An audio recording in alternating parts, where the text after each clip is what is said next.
Masih ingatkah kalian energi alternatif pada kentang, di mana kentang bisa digunakan sebagai energi alternatif untuk menghasilkan tenaga listrik?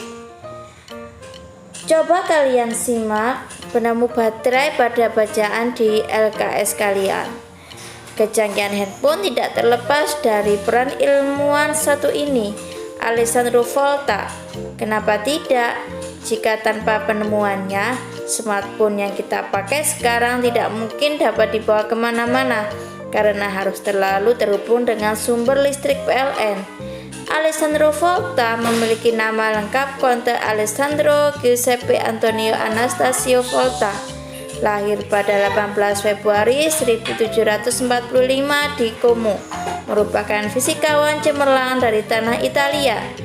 Ia dikenal sebagai pelopor dunia kelistrikan, khususnya penemu baterai pertama yang manfaatnya dirasakan oleh kita semua saat ini, misalnya pada ponsel, laptop, kendaraan bermotor, dan alat elektronik portabel lainnya, di mana semuanya menggunakan sistem batu baterai hasil temuan darinya. Baterai pertama buatan Alessandro Volta dikenal dengan sebutan elemen Volta. Elemen Volta dikembangkan pertama kali oleh fisikawan Italia bernama Alessandro Volta mulai tahun 1790 sampai 1800 dengan menggunakan sebuah bejana yang diisi larutan asam sulfat, H2SO4 dan dua logam tembaga dan seng. Bagian utama elemen Volta yaitu kutub positif, kutub negatif, dan 3 larutan elektronik yang terbuat dari asam sulfat. Lempeng tembaga memiliki potensial tinggi, sedangkan lempeng seng memiliki potensial rendah. Jika kedua lempeng logam itu dihubungkan melalui lampu, lampu akan menyala. Hal ini membuktikan adanya arus listrik yang mengalir pada lampu ketika lampu menyala. Nah, kalian semua sudah tahu baterai kan? Itu kan ada ujung kanan dan kirinya. Nah, itu yang disebut dengan elemen pada bagian baterai.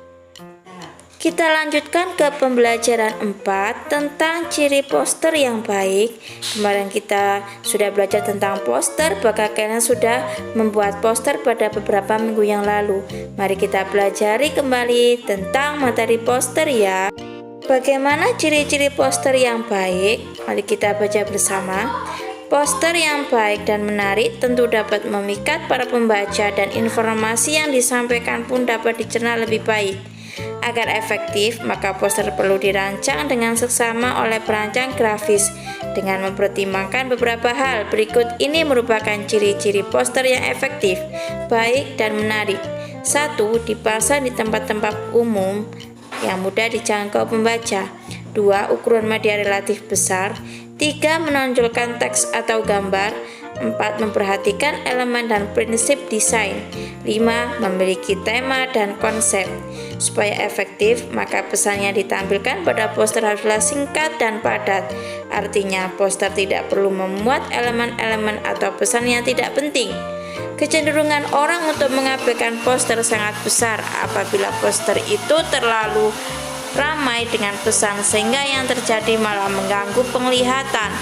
Untuk itu, poster yang baik hanya menonjolkan satu pesan utama yang menjadi perhatian khalayak. Tujuannya agar pesan yang hendak disampaikan dapat lebih mudah dipahami oleh pembaca. Untuk contoh-contoh poster, saya rasa kalian sudah tahu ya, karena beberapa minggu yang lalu sudah pernah membuat poster dengan tema bebas. Nah, sekarang Ustazah Ari lanjutkan ke pembelajaran 5. Pengertian bahan bakar alternatif. Bahan bakar alternatif adalah bahan bakar yang dapat digunakan untuk menggantikan bahan bakar konvensional. Ini menuntut kita untuk dapat menghasilkan bahan bakar selain bahan bakar fosil atau minyak bumi, karena minyak bumi merupakan sumber daya alam yang tidak dapat diperbaharui. Bahkan bahan bakar minyak yang telah kita kenal dengan BBA merupakan bahan bakar yang diproses dan diolah dari sumber daya alam yang tidak dapat diperbarui. Karena sifatnya tidak dapat diperbarui, maka minyak sebagai sumber bahan bakar akan semakin menipis dan habis pada suatu saat nanti. Bahan bakar minyak merupakan sumber energi utama dalam menggerakkan roda kehidupan dunia, termasuk di dalamnya roda ekonomi. Tanpa adanya bahan bakar, transportasi akan terhenti, industri akan tutup, dan roda perekonomian akan berhenti. Ciri-ciri energi alternatif adalah: 1. Dapat digunakan berulang-ulang. 2. Jumlahnya berlimpah di alam, pengolahannya tidak merusak alam, tidak berbahaya, aman, dan ramah lingkungan. Itu adalah ciri-ciri energi pengganti atau energi alternatif. Energi alternatif pengganti minyak bumi. Pada pembelajaran yang lalu telah kita bahas tentang energi pengganti BBM yang disebut dengan energi bio. Saat ini para ahli sudah banyak menemukan energi alternatif pengganti minyak bumi sebagai bahan bakar pembangkit listrik. Di antaranya adalah: 1. Matahari. Energi matahari dapat dimanfaatkan langsung oleh manusia, seperti menjemur hasil panen, membuat garam, dan sebagainya. Pemanfaatan langsung energi sinar matahari dapat ditingkatkan dengan menggunakan pengumpul panas yang disebut kolektor. Sinar matahari dikonsentrasikan dengan kolektor suhu pada suatu tempat sehingga memperoleh suhu yang lebih tinggi. Kemudian kolektor inilah yang diubah menjadi muatan listrik yang disebut dengan sel surya. 2. Geotermal atau panas bumi. Energi panas bumi adalah panas yang terdapat di dalam bumi.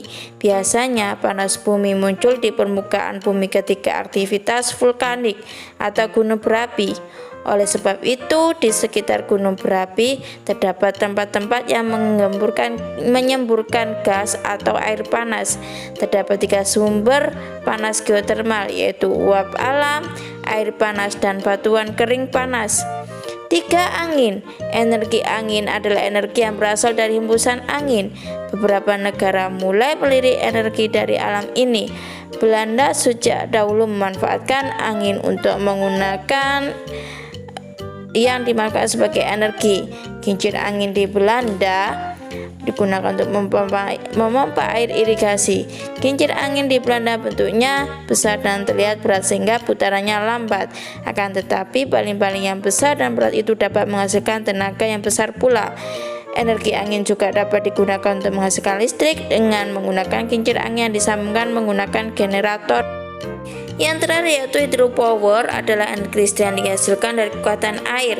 Hydropower dibuat dengan cara membendung air sungai, kemudian menggunakan pipa air tersebut diarahkan menuju turbin. Hal inilah yang terjadi pada PLTA atau pembangkit listrik tenaga air.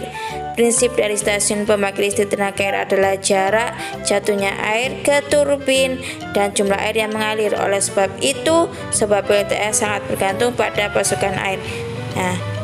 Terima kasih, semoga ilmunya bermanfaat.